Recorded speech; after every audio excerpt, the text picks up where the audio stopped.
Assalamualaikum warahmatullahi wabarakatuh. Alhamdulillahirabbil alamin wassalatu wassalamu ala asrofi anbiya'i wal mursalin wa ala alihi washabbihi ajma'in amma ba'du. Selamat pagi anak-anak. Bagaimana kabar kalian? Alhamdulillah, luar biasa, Allahu Akbar. Alhamdulillah, pada pagi hari ini kalian bertemu lagi dengan Bu Nur dalam pelajaran Al-Islam. Semoga hari ini kita dalam keadaan baik, sehat, dan tetap semangat. Meskipun pembelajaran masih melalui daring, namun kalian harus tetap semangat. Marilah kita awali pelajaran pada pagi hari ini dengan membaca basmalah. Bismillahirrahmanirrahim. Semoga dengan membaca basmalah kita bisa belajar dengan baik, ilmu kita bermanfaat dan mendapat ridha Allah. Anak-anakku, yang pertama, Bu Nur tidak akan pernah lupa untuk mengingatkan kalian untuk selalu sholat berjamaah, membantu orang tua, dan makan. Jangan lupa, karena makan akan menambah imun kita di masa pandemi ini. Anak-anakku, jangan lupa pula kalian mengerjakan tugas kalian seperti belajar, membantu orang tua, dan yang lainnya. Baiklah anak-anakku, untuk materi Al-Quran di semester 2 ini yaitu surat Al-Insyiqaq dan Mutaffifin. Pada pagi hari ini kita akan belajar surat Al-Insyiqaq terlebih dahulu. Anak-anakku, kalian bisa membuka buku paket di halaman 91. Untuk tujuan pembelajaran dari surat Al-Insyiqaq ini yaitu siswa harus terbiasa membaca surat Al-Insyiqaq. Yang kedua, siswa dapat mengartikan Quran surat Al-Insyiqaq. Yang ketiga, siswa dapat menjelaskan isi kandungan surah Al-Insyiqaq. Yang keempat, siswa menghafalkan surat Al-Insyiqaq. Yang kelima, siswa dapat menjelaskan hukum bacaan nun sukun dan tanwin yaitu iqlab dan ikhfa pada surat Al-Insyiqaq, serta dapat menyebutkan bacaan iqlab dan ikhfa tersebut. Ya, baiklah anak-anakku, dari kompetensi yang ada semoga kita bisa mencapainya. Ya, anak-anakku, itu adalah materi atau tujuan dari pembelajaran. Anak-anakku, kalian bisa membaca arti surat Al-Insyiqaq pada buku kalian di halaman 96. Untuk selanjutnya, kita belajar isi dari kandungan surat Al-Insyiqaq. Surat Al-Insyiqaq terdiri dari 25 ayat, yaitu pada urutan ke-84.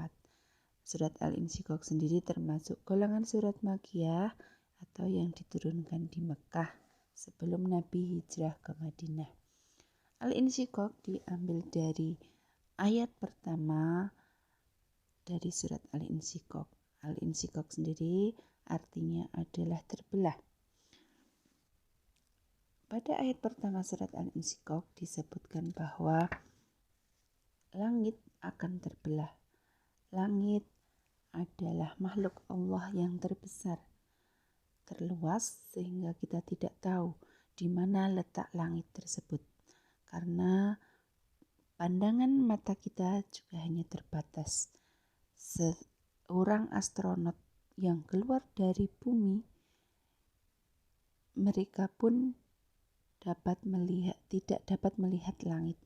Ketika mereka keluar dari bumi, yang mereka lihat adalah gugusan bintang. Ada matahari, bulan, dan planet-planet yang lain. Sedangkan langit sendiri tidak pernah mereka lihat. Ya, jadi gugusan bintang itu juga ada di dalam langit, ada di dalamnya. Saat hari kiamat langit akan terbelah. Langit yang sangat luas tersebut akan terbelah. Sedangkan bumi akan diratakan.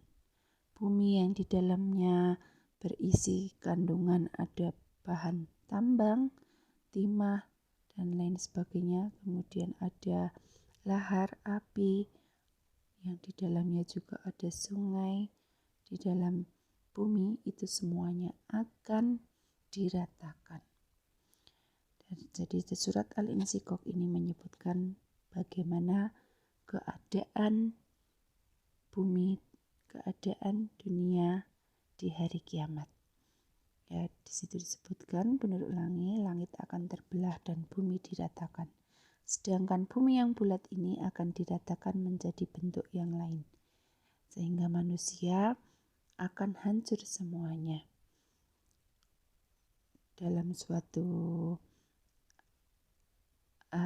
pendapat juga menyebutkan bahwa bumi diratakan itu maksudnya adalah bumi akan menjadi bentuk yang lain, sehingga manusia yang telah mati dari zaman Nabi Adam hingga zaman pada hari kiamat itu manusia akan mati semua dan kemudian dihidupkan kembali dan berkumpul di padang mahsyar.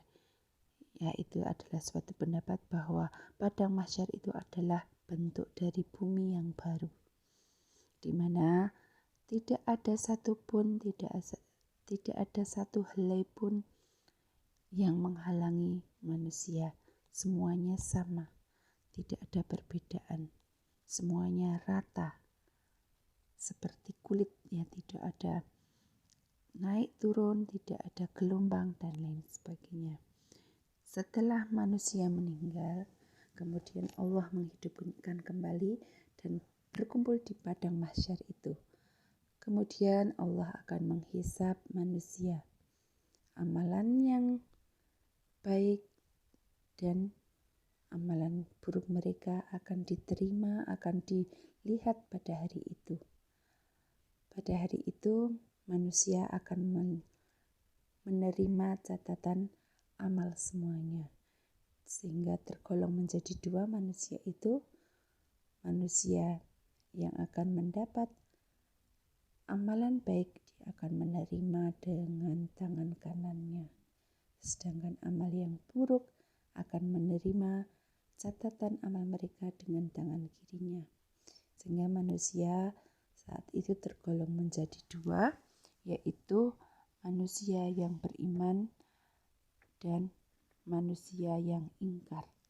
Semoga kita selalu termasuk dalam golongan orang-orang yang beriman. Dan setelah mereka dihisab, maka mereka akan mendapatkan balasannya masing-masing. Orang yang beriman tentunya akan mendapatkan balasan surga.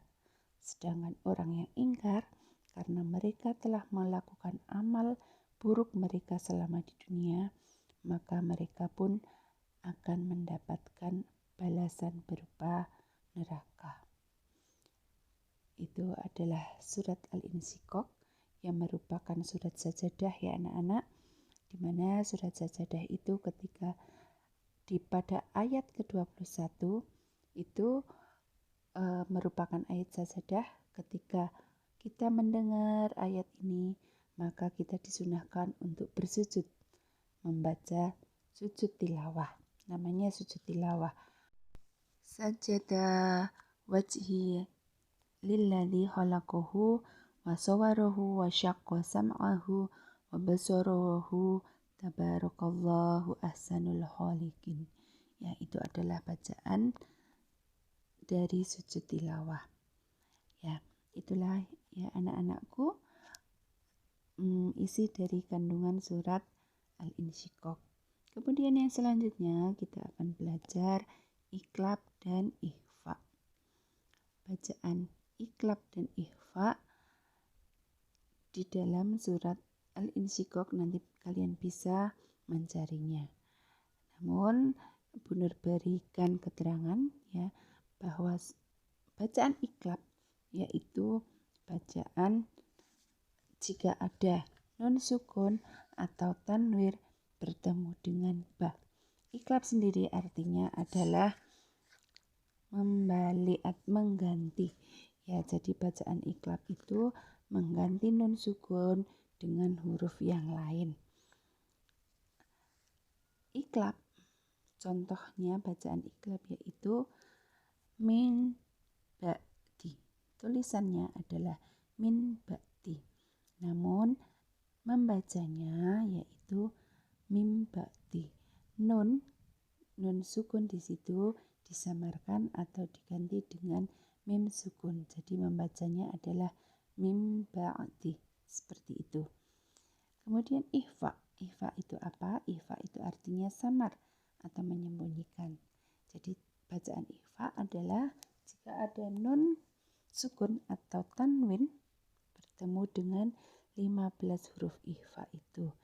Apa huruf ikhfa itu? Yaitu huruf ta, sha, zal, dal, zai, sin, shin, sod, dhad, fa, qaf, kaf, jim, to, dan huruf tho. Ya, ada 15 huruf ikhfa tersebut. Cara membaca ikhfa yaitu dengan cara mengeluarkan nun atau tanwin itu dari rongga hidung sampai dengan terlihat samar. Ya, samarnya pun tidak terlalu mendengung, yaitu dengan 2-3 harokat. Contoh bacaan ikhfa yaitu innal insana. Tulisan itu adalah innal insana. Namun cara membacanya adalah innal insana. Ya, jadi nun sukun itu disamarkan sedikit tapi bukan terlalu mendengung seperti idgham bi gunnah. Itu adalah contoh bacaan ikhfa. Ya. Anak-anakku, untuk tugas pada hari ini kalian menghafalkan surat Al-Insyiqaq dengan baik dan benar. Jika penjelasan tentang isi kandungan surat Al-Insyiqaq masih ada yang belum paham, nanti bisa kalian tanyakan dengan Bu Nur atau dengan membaca wawasan tentang isi dari kandungan surat Al-Insyiqaq. Ya, demikian ya anak-anak pelajaran pada pagi hari ini. Semoga pelajaran yang telah kita pelajari pada hari ini menambah keimanan kita kepada Allah, dan semoga kita selalu tergolong dalam golongan orang-orang yang beriman. Kurang lebihnya mohon maaf. Bila taufik wal hidayah. Wassalamualaikum warahmatullahi wabarakatuh.